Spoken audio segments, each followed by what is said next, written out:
Welcome to Climax Scots Football TV. The Climax Scots varsity football team collided with Division V powerhouse Flint Powers Catholic in a non-league contest at Big Blue Stadium Friday on Rocket Football Night. Rocket football teams from the flag, juniors, and seniors division enjoyed watching the first half down on the field with the Panthers.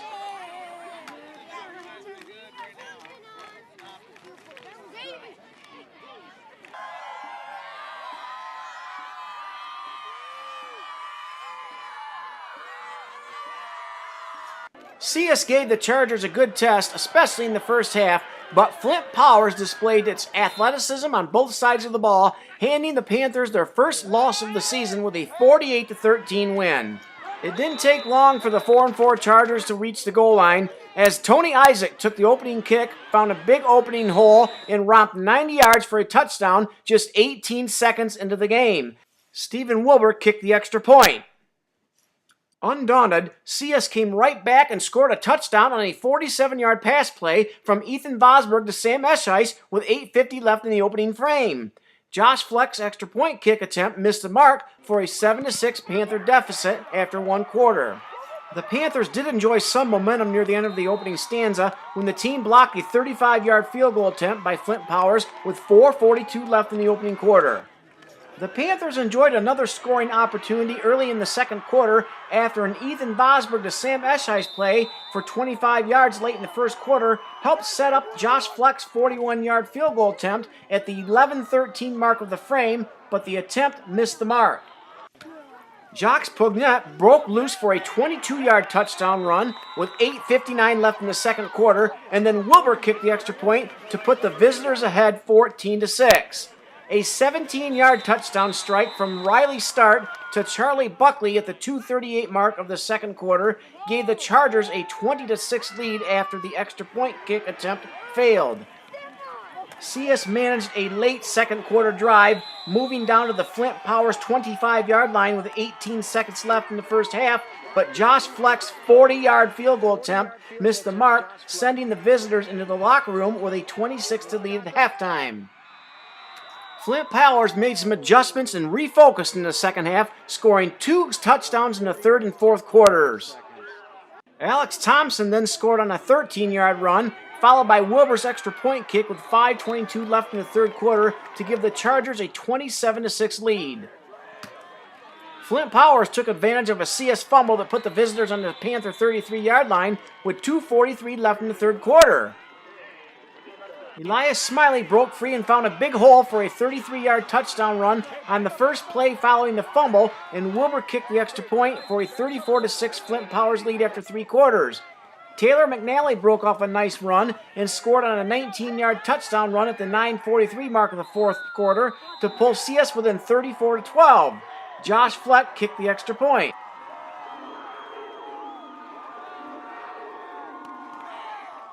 A long return by Pugnette on the ensuing kickoff to the CS 24-yard line set up the Chargers' next touchdown on the following play, a 24-yard run by Smiley with 9:25 left in the game. The extra point kick missed the mark, but the Chargers have enjoyed a 40-13 lead.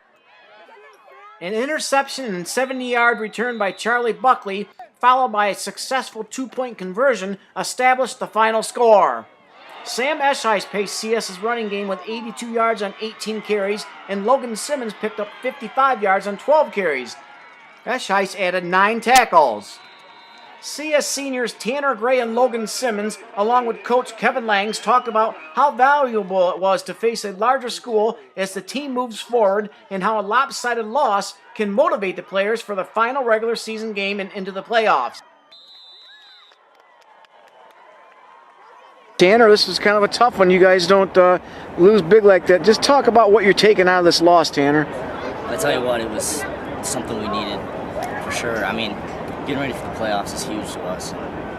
Seeing a team like that in Week 8 is unbelievable, honestly. I mean, putting up 13 on them, I mean, it takes a lot, and our team did great. I mean, I don't regret playing any play or doing anything, but that was a great team, and I thought that they did very good.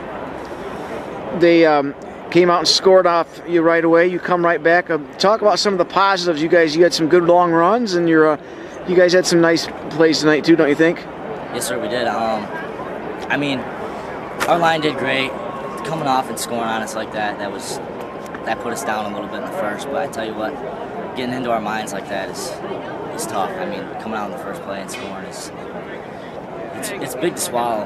And I'm glad that we came back and we just kept our heads up and kept pounding, because we did have a good couple of drives and we got it down the field. And finally, Tanner, you're right back at the SCAA Colon next week home. Talk about that battle. That's going to be our Week 9 battle, and looking forward to it. Last regular season game as a senior, so we're going to come out and fight like the Dickens. So. Yeah. That's great. Well, congratulations. It was a really great effort, even though you guys got beat. So look forward to next week. Yeah, thank you. Logan, definitely a different environment tonight. We're not used to losing big like that. Just talk about what you guys are taking out of this game tonight.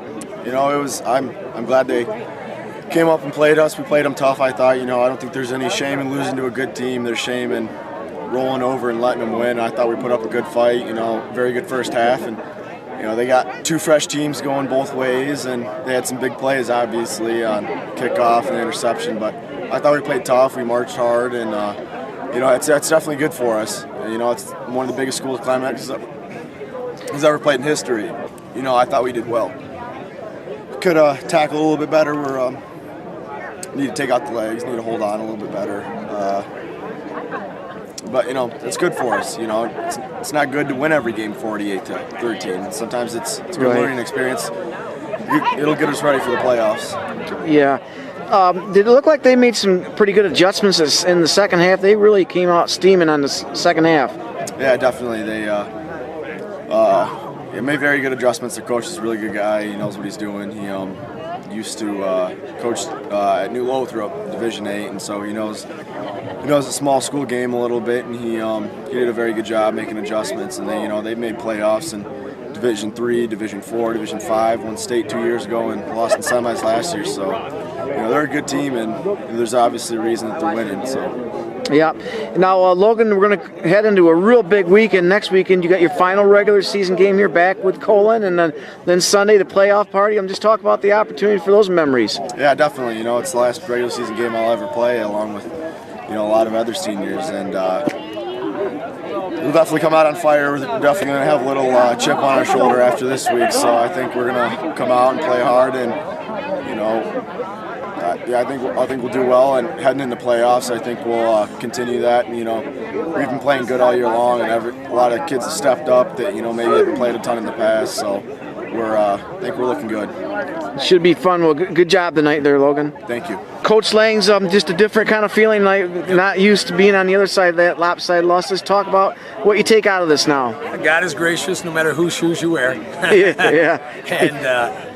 I think you take out of what it means to play for 4 quarters, to play against a team that maybe is, let's be honest, is a little better athletic than we are in some positions, and what it's going to take mentally probably as you head into Week 9 and Week 10 and whatever happens after that. So I think it's good. I think the kids, I'm hoping they understand what the program's about and still enjoy their community and when things don't come out your way.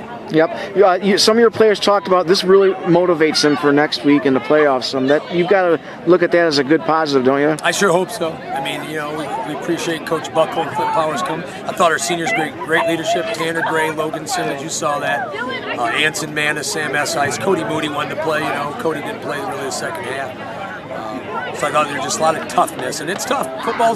There's a lot of reasons not to be on the field, and there's not very many about one reason to be on. Yeah. So when things aren't going your way, to stay on the field is pretty important to us. Yep. And then you kind of touched on, just talk about the Flint team. They committed to come down here, and what that's got to mean a lot to you to have. It does. Coach Buckle's a class guy, their team, and for them to come out of the Saginaw Valley, one of the premier leagues in the state of Michigan. Lamar Woodley and Charles Rogers come from there. And to come down here and play us on our field says a lot about their program. And finally, next weekend's a huge weekend. The Colon, the last regular season, then you got the playoff party. Yeah.